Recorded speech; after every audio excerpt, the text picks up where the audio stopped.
One we have is a small distribution where a manufacturers will meet the consumer. So all these things are the advantages of direct channel, which we call it as zero level. Directly he is not giving to the wholesaler, he is giving to the retailer. What are the factors which determine how many channels of distribution should be there? If they are non-perishable, what happens is you can store them. But if you are dependent upon the channel distributions, right, that is the wholesaler, retailer.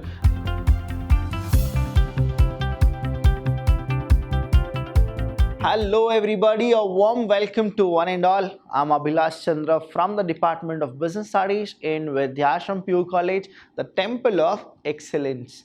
Now we learned what exactly is happening in the marketing concepts, that is the distributions, all those things. Here we'll understand what are the types of distribution. So here the types of distributions are very simple. One we have is a small distribution where a manufacturers will meet the consumer. We call that as a direct distribution. And then we have one more where it is called indirect, where the manufacturer will not meet the consumer in a shorter period, but it is gonna take a long time. That is, the middlemen will be there, intermediaries will be there. So we'll check what exactly are the types of channels. Now here the first one you need to understand is you have a manufacturer and you have the final consumer, right? The person who consumes the product. The manufacturer will manufacture the goods and now it goes to the final consumer. In between, what happens is we have many people. We have the wholesaler, we have the retailer, or we can also have a person who is called an agent. What is it? He can be called as an agent. Now, what is this channel distribution? Now, channel distribution is what the title is taken from the manufacturer, from the wholesaler.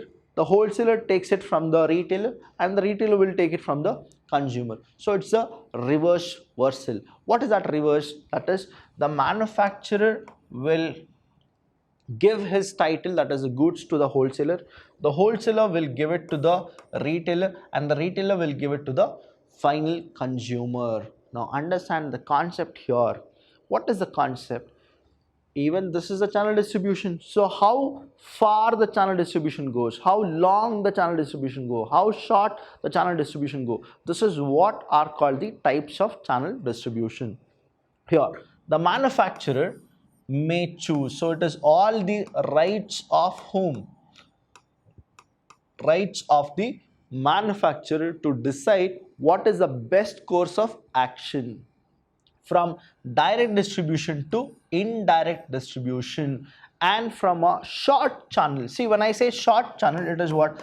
Manufacturer, and then we have final consumer. Now it is the shortest of the shortest. We call this as direct. What we call this as direct. Okay, now, or he can actually take what? A long channel where there are more intermediaries. What are these intermediaries? You have manufacturer, then you will give it to the wholesaler. The wholesaler will actually give it to the retailer. The retailer will give it to the final consumer. Even this is not a short channel, this is a long channel comparatively to the direct one. Now understand one more, I'll tell you. The manufacturer does not know the wholesaler, but he knows a person called agent. Now the agent will give it to the wholesaler. The wholesaler will give it to the retailer, and then the retailer to the final consumer. Now we have the longest channel, right? So who has a right to think about or to go with the channel distribution? That is the manufacturer. It is the manufacturer who decide whether he should take a shorter distance called as direct, or the long distance we call it as indirect. What is it? Indirect. So this is what the thing will happen. Here what happens is you have more middlemen. Here you don't have middlemen at all. So when middleman is there, you should always go with commission, because middleman works only for what? Commission, because he will not produce nor he will actually use it. He is a person who procures the product. Next one we have direct channel. The first one is what? Direct channel. So what is this direct channel? We also call that as zero level. What is direct channel? It is also called as zero level.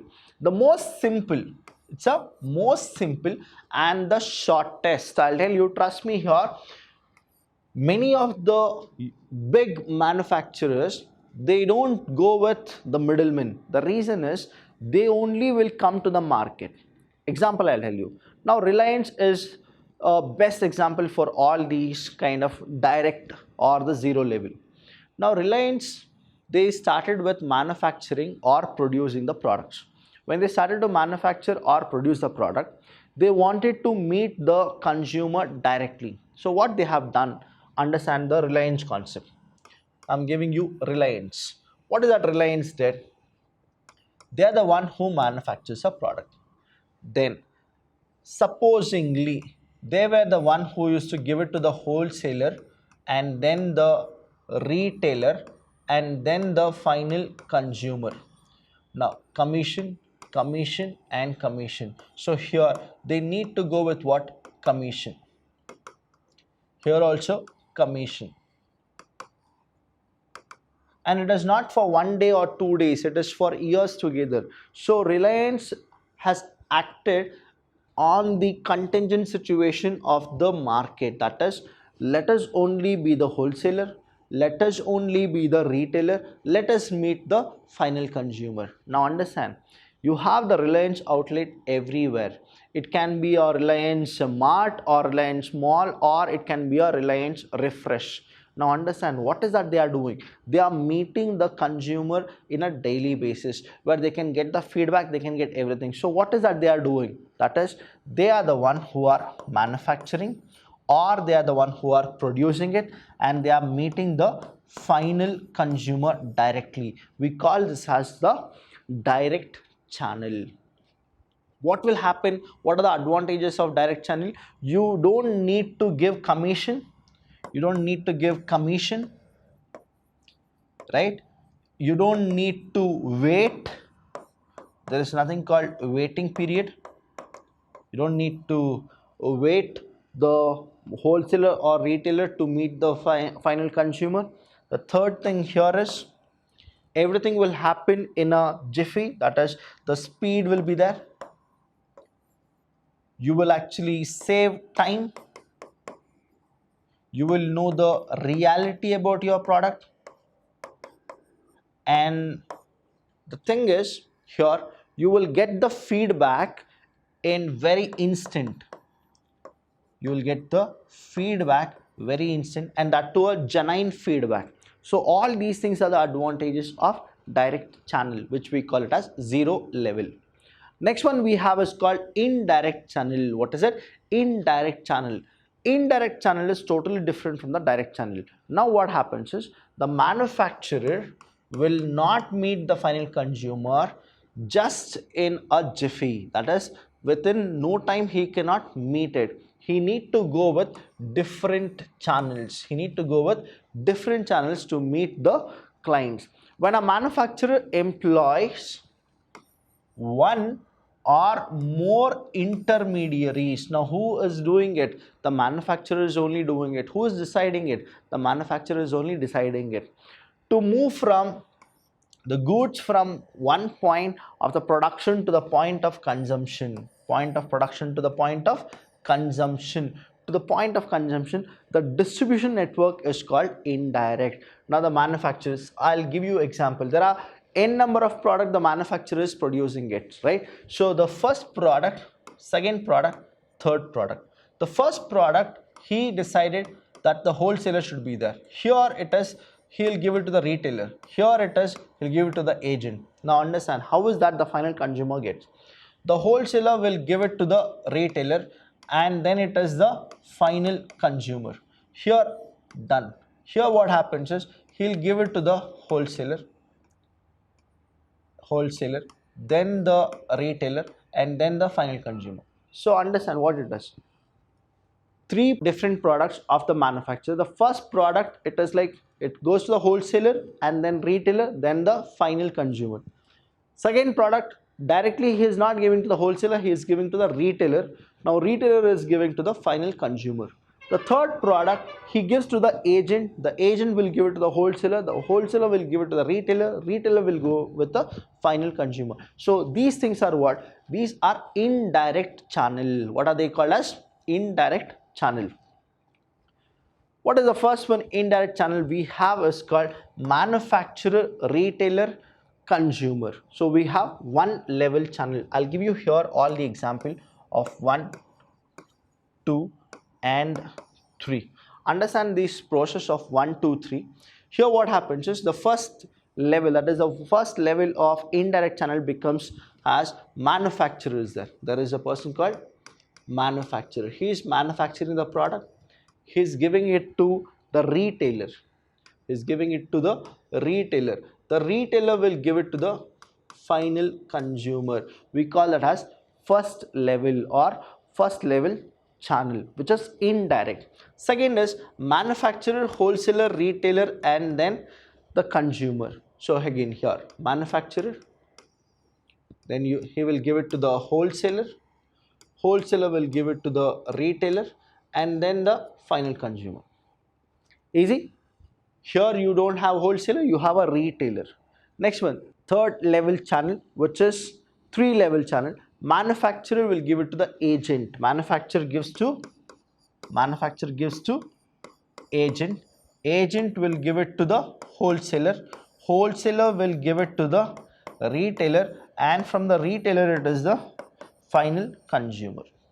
So we call it as the 3 level. So you have the first level, 1 level channel where manufacturer, retailer and consumer. 2 level manufacturer, wholesaler, retailer, consumer, and the third level is manufacturer, agent, wholesaler, retailer, and then the consumer. So why it is called 1 or 2 or 3? Understand, who is the middleman here? Only one person. Here who are the middlemen? There are 2 people. So it is 2 level. Wholesaler it is. Who are the things? 3. 1, 2 and 3. So we have 1 level, 2 level and 3 level. Next one we'll go with is factors determining the choice of channel distribution. What are the factors which determine how many channels of distribution should be there, how many intermediaries should be there? We have few of the product, that is product related factors. It depends wholly on the product. Next is the company characteristics, how the company is and its characteristics, how the company is thinking about making the profit or giving the products to the consumer, how to reach the consumer. Next is competitive factor. See here, though you can actually avoid so many distribution channel, but because of the competition, because of the competitor is using the different channel, you will also use your own kind of channels. The reason is competition. Next is market factor. How is the market is observing the product? How is that market want to take the product? Whether they want to take the product from the manufacturer only, or through the retailer, or through the wholesaler, or through any kind of a shopping. Now the next one is environmental factor. Here this environmental factor is very important. You need to take care about it. The change in environment, that is a change in societal aspect, the change in the channel distribution. So understand here, environmental factor is a macro factor. It is a macro factor, and it is a general factors. It is what? General factors. So it is very, very important to know what exactly the environmental factor is. The first one is product related factor. What is this product related factor? Whether the product is an industrial or a consumer product. So what is this industrial? I have told you in the session 8 and 9, industrial product, what exactly the industrial product is, how the industrial product will act, right? There are products which are consumers, that means consumer can use it, and the product which is the industries need to use it to manufacture something else. So you need to know these things, whether they are perishable or non-perishable, and then you will go with it. If they are non-perishable, what happens is you can store them. If they are perishable, now what happens is you need to limit your channel distribution. Next one is company characteristics. How the company is. The choice of channel of distribution includes the financial strength. I'll tell you the financial strength. If you have more finance and you have a beautiful company system, then what happens is the channel distribution can actually have a huge degree. That is, you can have a greater degree and then you can sell your product to many people. But you don't have a strength in your finance. Now what will happen is you will restrict yourself for the channel distribution. And here what happens is the degree of control it wants to hold on to the other channel members, now that will be less. If you have more strength in your finance, then what happens is the degree of control of channel distribution is more. But if you are dependent upon the channel distributions, right, that is the wholesaler, retailer, now they'll have the control, major control. That's why your finance should be really good. Next one is competitive factor. What is this competitive factor? You need to see this product which you are manufacturing, and your competitor product, and then check whether if they are similar, how is their distribution which varies from your distribution. You need to go with the same logic. Only then you will have the competitive edge, or else what happens is you will be out of the market if you don't follow what the competitor does. Or if you don't want to follow, no issues, you can have your own unique versatile character, but you should have a good quality product. Only then you can cut through the competition. The choice of channel is also affected by the channel selected by competitor in same industry. If the same industry, example I gave you about television, now how the Sony television and the Samsung television, they go with channel distribution, it will be a different way if a new product is launched in the market by any of the company called LG. Though the LG wanted to go with a different channel distribution, but they saw Sony television as well as Samsung television are going with the same distribution channel. Now LG should also go with the same distribution channel to have the competition in the market. Next one we have is market factor. What is this market factor? Important market factor affecting the choice of channel distribution. That includes what? Size of market, how the market is there, the geographical concentration of potential buyers, and quantity purchase. Now understand, this is what the market factor where channel distribution is. There are so many other kind of a thing, like I'll tell you geographically. We have north, south, east and west, right? So we have this north, south, east, west. Understand the concept of this. The way the channel distribution happen in south is totally different from the way it happens in east. The reason is here you have more population, here you have less population.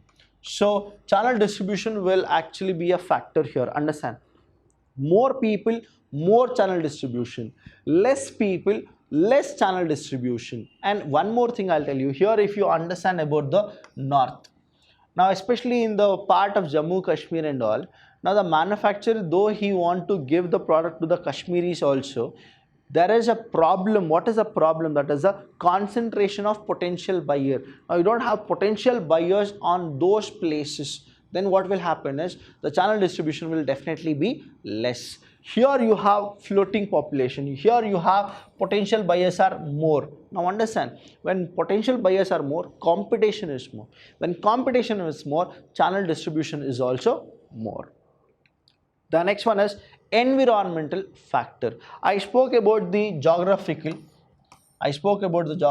north, south, east and west. Here now the environment also plays a vital role. What is that environment? It is not about the environment of the climate changes. Here it is totally different of the economic conditions, right? Now other important factor affecting the choice of channel distribution including environmental factors such as economic condition and legal constraints I spoke about the macro economy. It is the macro where you cannot control. Macro economy. Now what exactly it is? Economic condition. If you understand, the west and the south, right? They are economically, they are really good.